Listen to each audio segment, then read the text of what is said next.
సింధు లోయ నాగరికతకు సంబంధించి నిన్నటి క్లాస్లో మనము విశేషాలు తెలుసుకున్నాము. సింధు లోయ నాగరికత సమకాలీన నాగరికతలు ఏంటి, సింధు లోయ నాగరికతకు ఉన్నటువంటి పేర్లేంటి, అదేవిధంగా ఆ కాలంలో ఈ సింధు నాగరికతను నిర్మించినటువంటి నిర్మాతలు ఎవరు, ఇటువంటి విషయాల్ని మనం లాస్ట్ క్లాస్లో డిస్కస్ చేసాం. మరి నెక్స్ట్ మనకి ఎగ్జామ్ పాయింట్ ఆఫ్ వ్యూలో చాలా ఇంపార్టెంట్ అయినటువంటి విషయాలు ఏమిటంటే సింధు నాగరికతకు సంబంధించి ముఖ్యమైనటువంటి పట్టణాలు ఏంటి, ముఖ్యమైనటువంటి నగరాలు ఏంటి, ఇవి దాదాపుగా ఒక 250కి పైగా మనకి ఈ సింధు లోయ తవ్వకాల్లో మనకి బయటపడ్డాయి. అయితే మనకి ఒక 7 నుంచి ఒక 8, 9, 10 లోపల మనం ఒక కొన్ని ఇంపార్టెంట్ అయినటువంటి ముఖ్యమైన నగరాల గురించి మనం ఈ క్లాస్లో డిస్కస్ చేద్దాము. వీటి గురించి తప్పనిసరిగా మనకి ప్రశ్న రావడానికి అవకాశం ఉంది. అయితే ముందుగా మొదటగా హరప్ప నగరం. ఈ హరప్ప అంటే సింధు లోయ నాగరికత తవ్వకాల్లో బయటపడ్డటువంటి మొట్టమొదటి ప్రాంతం ఏంటంటే హరప్ప. అయితే ఈ హరప్పా నాగరికత 1921 సంవత్సరంలో బయటపడింది. దీనికన్నా ముందే 1826 సంవత్సరంలో మ్యాసన్ అనేటువంటి ఒక పురావస్తు శాస్త్రవేత్త కొన్ని సింధు నాగరికతకు సంబంధించినటువంటి కొన్ని దిబ్బల్ని కనుక్కోవడం జరిగిందనమాట. అయితే పూర్తి స్థాయిలో మనకి 1921లో ఈ హరప్పా నగరాన్ని దయారాం సహానీ అనేటువంటి పురావస్తు శాస్త్రవేత్త ప్రస్తుతం ఉన్నటువంటి పాకిస్తాన్లో మాంటిగోమరి జిల్లాలో రావి నది ఒడ్డున కనుగొన్నాడండి. రావి నది ఒడ్డున ఈ యొక్క హరప్ప అనేటువంటి నగరము ఉన్నది. ఈ హరప్ప అనేటువంటి సైట్ మొట్టమొదట కనిపెట్టబడింది కాబట్టి ఈ నాగరికతని సింధు లోయ నాగరికత లేదా హరప్ప నాగరికత అని కూడా అంటాం. ఎందుకంటే ఏ ప్రాంతం అయితే తొలిసారిగా కనిపెట్టబడుతుందో ఆ ప్రాంతాన్ని టైప్ సైట్ అంటామని చెప్పి మనం చెప్పుకున్నాం. ఈ యొక్క పేరు మీదే ఆ నాగరికతను పిలవడం జరుగుతుందన్నమాట. ఈ హరప్ప నాగరికత 1921 దయారాం సహాని కనుగొన్నాడు. మాంటిగోమరి జిల్లాలో రావి నది ఒడ్డు పక్కన ఈ యొక్క హరప్ప నగరాన్ని కనుగొన్నారనమాట. దీనిని సిటీ ఆఫ్ గ్రానరీస్ అదేవిధంగా గేట్వే ఆఫ్ సిటీ అని పిలుస్తారు. గేట్వే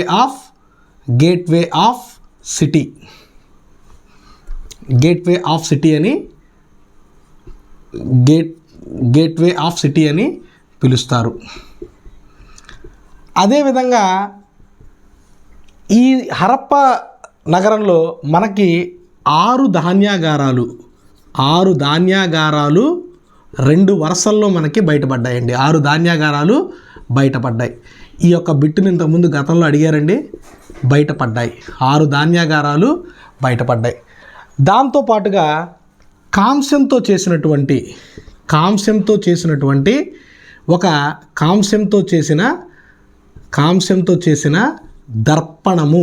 దర్పణం అంటే మిర్రర్ అండి. దర్పణము, అదేవిధంగా ఒక స్కేలు, అదేవిధంగా ఎడ్ల బండి మనకి లభించాయి. అదేవిధంగా చెక్కతో చేసినటువంటి ఒక శవపేటిక బయటపడిందండి. చెక్కతో చేసినటువంటి ఒక శవపేటిక బయటపడింది. దాంతోపాటుగా ఈ యొక్క హరప్ప నగరంలో 891 ముద్రికలు బయటపడ్డాయి. 891 ముద్రికలు బయటపడ్డాయి. 891 ముద్రికలు బయటపడ్డాయి. దాంతోపాటుగా నాట్యం చేస్తున్నటువంటి పురుషుని విగ్రహం ఒకటి బయటపడింది.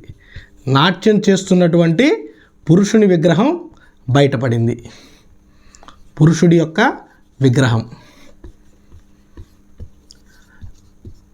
మ్యాక్సిమం ప్రతి ఒక్క మనకి ఇంపార్టెంట్ అయినటువంటి ప్రతి ఊరు గురించి కూడా, అంటే ప్రతి పట్టణం గురించి కూడా మనం డీటెయిల్గా ఇన్ఫర్మేషన్ ఇచ్చేటువంటి ప్రయత్నం చేస్తాము.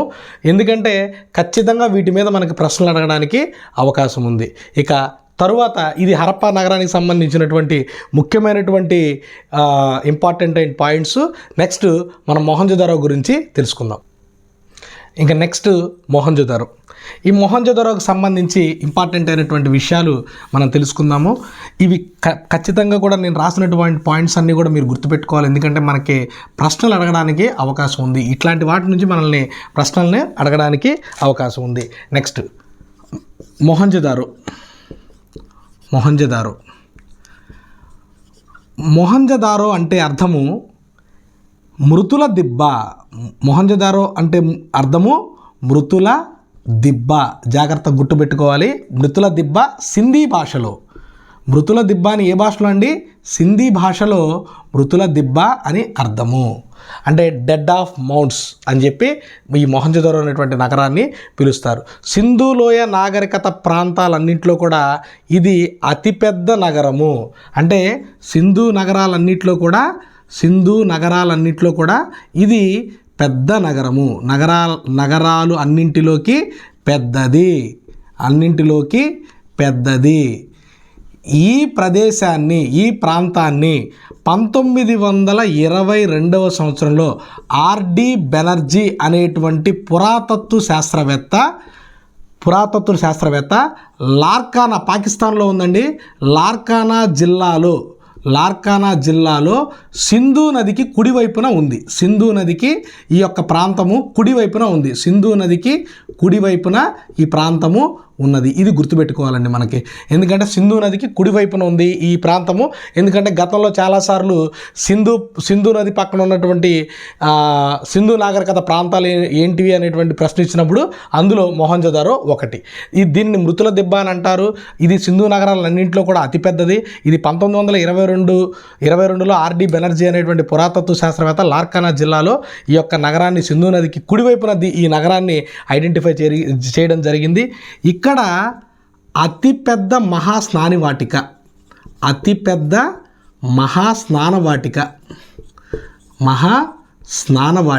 బయటపడిందండి. అతిపెద్ద మహాస్నానవాటిక, మహాధాన్యాగారము, అదేవిధంగా అసెంబ్లీ హాలు, దాంతోపాటు దేవాలయం లాంటి నిర్మాణం. ఇది దేవాలయం కాదండి, ఎందుకంటే సింధు నాగరికత తవ్వకాల్లో ఎక్కడా కూడా దేవాలయానికి సంబంధించినటువంటి అవశేషాలు బయటపడలేదు. ఇది దేవాలయం లాంటి నిర్మాణం. అదేవిధంగా కాంస్యంతో చేసినటువంటి నాట్యగత్తె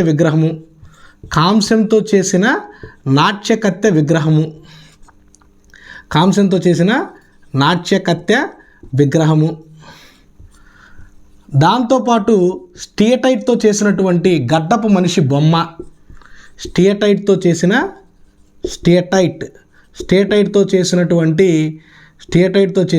గడ్డపు మనిషి బొమ్మ,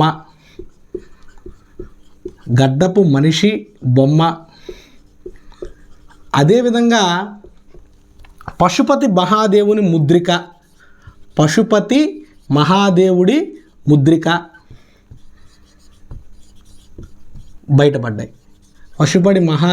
ముద్రిక బయటపడ్డాయి. మనం చెప్పాము సింధు లోయ నాగరికత ప్రాంతాలకు సంబంధించినటువంటి వాటిలో అనేక ముద్రికలు బయటపడ్డాయి.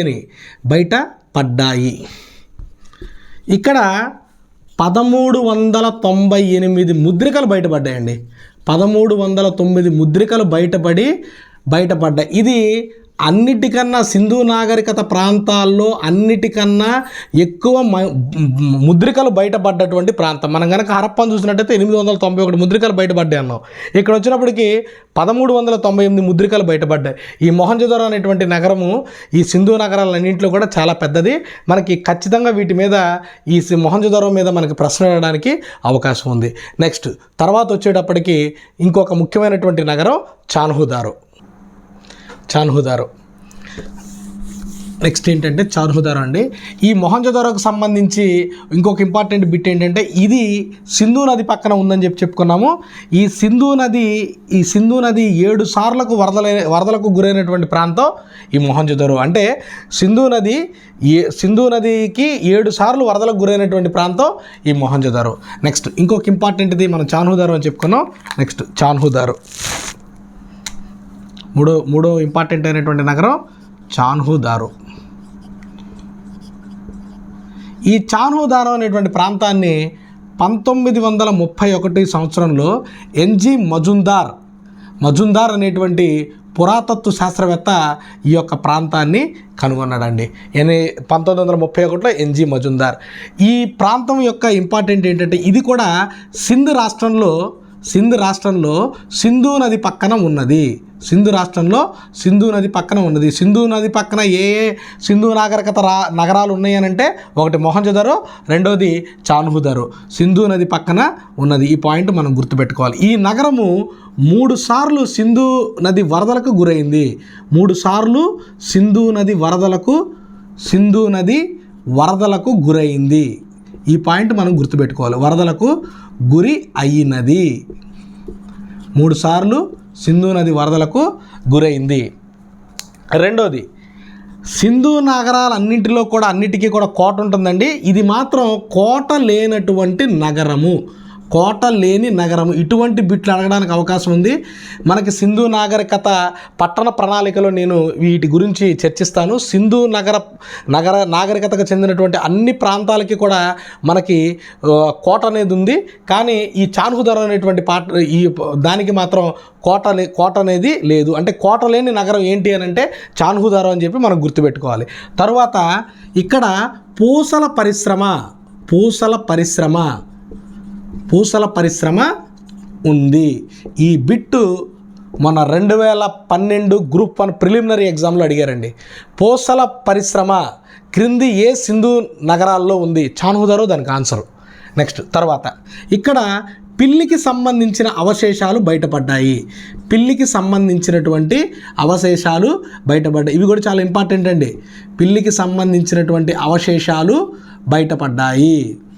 చూడండి, మనకి చాలా మ్యాక్సిమం ఇంపార్టెంట్ పాయింట్స్ అన్నీ కూడా మనం కవర్ చేస్తూ రాస్తున్నాము. మీరు ఈ యొక్క నోట్స్ ఖచ్చితంగా మీరు ఫాలో అవ్వండి. మనకి ఖచ్చితంగా బిట్లు పడడానికి అవకాశం ఉంది. లాస్ట్ టైం మొన్న గ్రూప్ 1 ప్రిలిమినరీ ఎగ్జామ్లో పూసల పరిశ్రమ కింది ఏ సింధు నగరాల్లో ఉంది అనేటువంటి పాయింట్ని మనకు అడిగారు. దానికి ఆన్సరు చాన్హుదారో. నెక్స్ట్ వచ్చేటప్పటికి లోతాల్ గురించి మనము తెలుసుకుందాం. నెక్స్ట్ వచ్చేటప్పటికి మనకి లోతాల్ అండి. Lothal 4th place Lothal.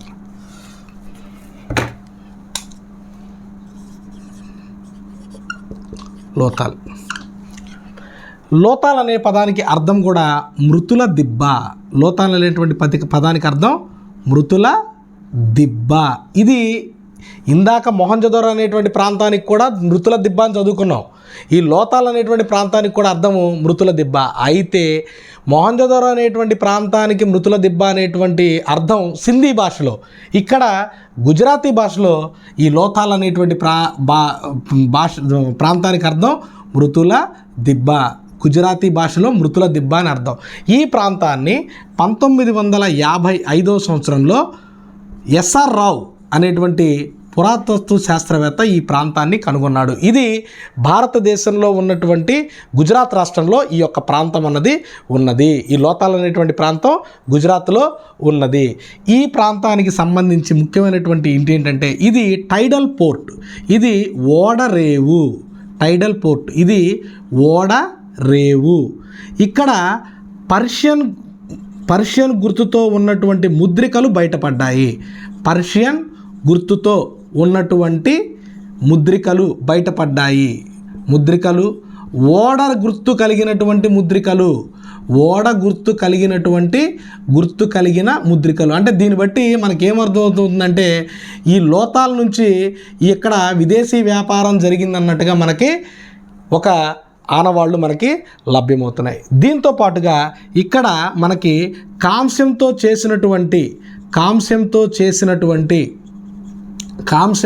చేసినటువంటి దర్పణము ఒకటి బయటపడింది. చెస్ బోర్డు చదరంగపు బల్ల చెస్ బోర్డు అనేది ఇక్కడ బయటపడింది. బియ్యపు గింజ చూడండి, బియ్యపు గింజ అవశేషాలు ఇక్కడ బయటపడ్డాయి. ఇది చాలా చాలా ఇంపార్టెంట్ అండి. బియ్యపు గింజ అంటే లోతాల్ ప్రాంతంలో మనకి వరి పండించినట్టుగా ఆధారాలు, బియ్యపు గింజ అవశేషాలు బయటపడ్డాయి. కాంసంతో చేసినటువంటి దర్పణము, చదరంగ బల్ల, అన్నిటికన్నా ద్వికణనము అంటే ఒకే శవపేటికలో 2 శవాల్ని పూడ్చిపెట్టినటువంటి సంఘటనలు మనకి ఈ యొక్క లోతాల్ ప్రాంతంలో మనకి లభ్యమయ్యాయి. అంటే బహుశా ఇది సతీ సాగమనం అయ్యి ఉండొచ్చు అనేటువంటిది చరిత్రకారుల యొక్క అభిప్రాయం. అంటే ఒకే శవపేటికలో 2 శవాల్ని ద్వికరణం అంటారనమాట. అది బయటపడ్డటువంటి ప్రాంతం లోతాల్. ఇవి కొన్ని ఇంపార్టెంట్ అయినటువంటి ప్రాంతాలు. నెక్స్ట్ తర్వాత ప్రాంతం ఏంటంటే కాళీబంగన్. ఈ లోతాల్ అనేటువంటి ప్రాంతము మనకి బగావో నది ఒడ్డున ఉందండి. బగావో అనేటువంటి నది ఒడ్డున ఉన్నది. ఇది లోతాలకు సంబంధించినటువంటి విషయము. తరువాత 5వ ప్రాంతం, ఇంకొక ఇంపార్టెంట్ ప్రాంతం కాళీబంగన్. ఈ కాళీబంగన్ అనేటువంటి ప్రాంతం కూడా మన భారతదేశంలో ఉన్నటువంటి రాజస్థాన్ రాష్ట్రంలో గంగాపూర్ జిల్లా అనేటువంటి జిల్లాలో రాజస్థాన్ రాష్ట్రంలో ఉందండి. రాజస్థాన్ రాష్ట్రంలో ఉంది. ఇది గగ్గర్ నది ఒడ్డున ఉన్నది. గగ్గర్ నది అంటే సరస్వతి నది. ప్రస్తుతానికి ఆ నది అయితే లేదండి. ఇది గగ్గర్ నది ఒడ్డున ఉన్నది. గగ్గర్ నది అంటే సరస్వతి నది. ఇక్కడ తవ్వకాలకు అనుమతి ఇచ్చింది ఎవరోనంటే అమలానంద ఘోష్ ఇక్కడ తవ్వకాలకి అనుమతి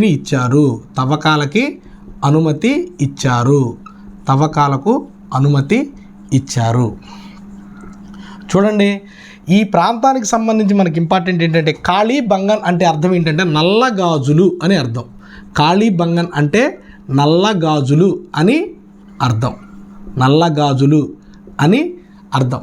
ఇక్కడ నాగలితో దున్నినటువంటి గుర్తులు బయటపడ్డాయండి. ఇది చాలా ఇంపార్టెంట్ పాయింట్. నాగలితో దున్నిన గుర్తులు బయటపడ్డాయి. దాంతోపాటుగా 7 హోమగుండాలు బయటపడ్డాయి.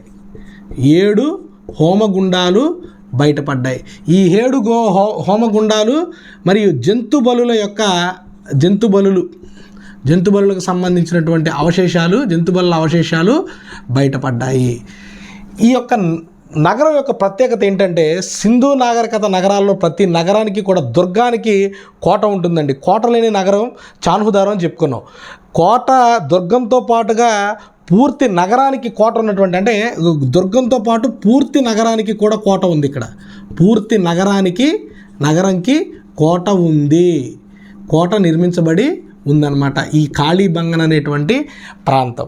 దాంతోపాటుగా ఈ కాళీబంగన్ అనేటువంటి ప్రాంతంలో మనకి ఇంకా ఇంపార్టెంట్ అయినటువంటి పాయింట్ ఏంటంటే చూడండి, ఇది నాగలతో దున్నినటువంటి గుర్తులు అనేటువంటివి బయటపడ్డాయి. అది చాలా చాలా ఇంపార్టెంట్. మనం కంపల్సరీగా దాన్ని, అంటే ఇది దీనికి స్పెషాలిటీగా ఉన్నటువంటి విషయం అనమాట. దాన్ని మనము గుర్తుపెట్టుకోవాలి. దీని తర్వాత మనకి ఇంపార్టెంట్, అంటే నేను అన్ని పాయింట్స్ మీకు మ్యాక్సిమం కవర్ అయ్యేటట్టుగా అన్ని పాయింట్స్ కూడా చెప్తున్నాను.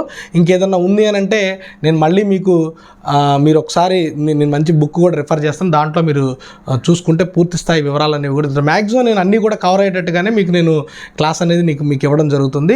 దీని తర్వాత ఇంపార్టెంట్ ఏంటంటే ఇంకొక ప్రాంతం ఏంటంటే బన్వాలి. ఆ తర్వాత ప్రాంతం వచ్చినప్పటికి లోతాలు. ఒకసారి కాళీబంగన్ గురించి మళ్ళీ చూద్దాము. ఇది రాజస్థాన్లో ఉన్నటువంటి గగ్గర్ నది ఒడ్డున ఉంది. అమలానంద ఘోష్ ఇక్కడ తవ్వకాలకు మనకు అనుమతి ఇచ్చాడు. ఈ కాళీబంగన్ అంటే నల్ల గాజులు అని చెప్పే అర్థము. దాంతోపాటుగా నాగలితో దున్నినటువంటి గుర్తులు ఇక్కడ బయటపడ్డాయి. అదేవిధంగా 7 హోమగుండాలు, జంతుబులకు సంబంధించినటువంటి అవశేషాలు బయటపడ్డాయి. పూర్తి నగరంకి గోడ ఉంది. కోట గోడ పూర్తి నగరంకి గోడ ఉంది. కోట గోడ నిర్మించబడి ఉందన్నమాట.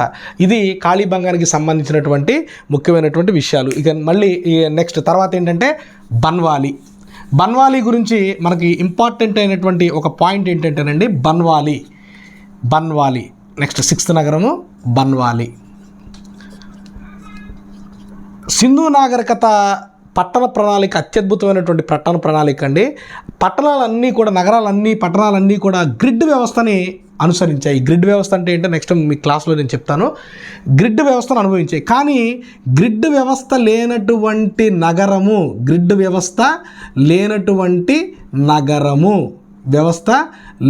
నగరము ఈ బన్వాలి.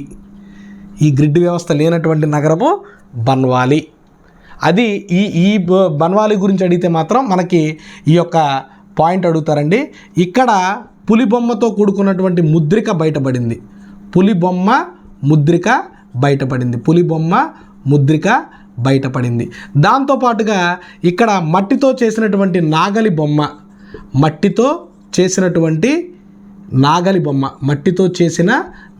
బొమ్మ కూడా బయటపడింది. ముఖ్యంగా ఈ బన్వాలి గురించి మనల్ని బిట్టడితే గ్రిడ్ వ్యవస్థ లేనటువంటి సింధు నాగరికత నగరం ఏదంటే బన్వాలి. ఈ బన్వాలి గురించి మనము గుర్తుపెట్టుకోవాలన్నమాట. చూడండి, గ్రిడ్ వ్యవస్థ లేనటువంటి నగరము, పులిబొమ్మ ఉన్నటువంటి ముద్రిక బయటపడింది, మట్టితో చేసినటువంటి నాగలి బయటపడింది. దీని తర్వాత మనకి ఇంకొక పాయింట్ ఏంటంటే, ఇంకొక ఊరి పేరు మనకి సర్కోటోడా. ఈ సర్కోటోడా యొక్క ఇంపార్టెంట్ ఏంటంటే, ఇక్కడ గుర్రపు అవశేషాలు బయటపడ్డాయి.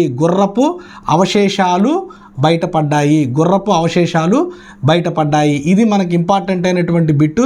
యాక్చువల్గా మనకి ఎక్కడా కూడా గుర్రాన్ని మనకు ఉన్నట్టుగా తెలియదండి. కానీ గుర్రపు అవశేషాలు బయటపడ్డాయి. ఎక్కడ బయటపడ్డాయి? ఈ సర్కోటోడాలో బయటపడ్డాయి. అందులో ఇంకొక ఇంపార్టెంట్ పాయింట్ ఏంటంటే, కుండలో ఖననం చేసేటువంటి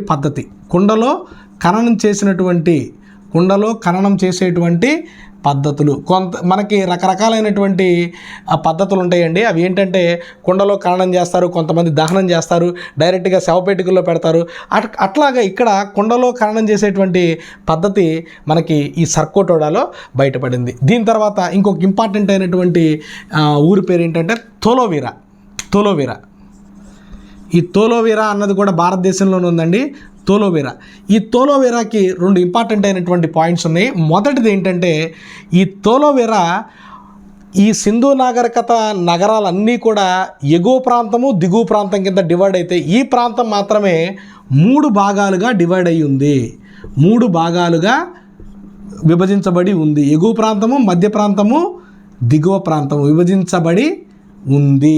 ఇది కొద్దిగా ఇలాంటి బిట్స్ మనకు అడగడానికి అవకాశం ఉందండి. దీంతోపాటు ఒక రిజర్వాయర్ ఒకటి బయటపడిందండి. ఇక్కడ రిజర్వాయర్ ఎక్కడా కూడా లేదు మనకి. రిజర్వాయర్ అంటే బహుశా ఇది ఈ ప్రాంతంలో కొద్ది నీటి నిల్వలు అనేవి చాలా తక్కువగా ఉండటం వల్ల బహుశా రిజర్వాయర్ అనేది ఇక్కడ బయటపడింది. రిజర్వాయర్ అనేది బయటపడింది. నెక్స్ట్ ఇంకొకటి ఇంపార్టెంట్ అయిన ఊరు ఏంటంటే రంగాపూర్. ఈ రంగాపూర్లో వరి పొట్టు బయటపడిందండి. వరి పొట్టు ఆధారాలు బయటపడి. చూడండి, బియ్యపు గింజ వచ్చినప్పటికీ లోతాల్, వరి పొట్టు వచ్చినప్పటికీ రంగాపూర్. వరి పొట్టు ఆధారాలు బయటపడ్డాయి. తర్వాత ఇంకొక ఇంపార్టెంట్ అయినటువంటి ఊరు ఏంటంటే రూపార్. ఈ రూపార్ ఏంటంటే, భారతదేశానికి స్వాతంత్రం వచ్చిన తర్వాత మనకి బయటపడ్డటువంటి స్వాతంత్రానంతరం కనుగొనబడ్డటువంటి ప్రాంతం ఇది. కనుగొనబడిన ప్రాంతము ఏంటిది? ఈ రూపార్. ఇలాగా మనకి సింధులోయ నాగరికతకు సంబంధించినటువంటి కొన్ని ముఖ్యమైనటువంటి మ్యాక్సిమం చాలా పట్టణాలకు సంబంధించినటువంటి ఇంపార్టెంట్ పాయింట్స్ అన్నీ కూడా మనము ఈ క్లాస్లో మనం డిస్కస్ చేసామండి. తర్వాత ఈ సింధు నాగరికతకు సంబంధించినటువంటి నగర ప్రణాళిక ఏ రకంగా ఉందనేటువంటి విషయం తర్వాత తెలుసుకుందాం.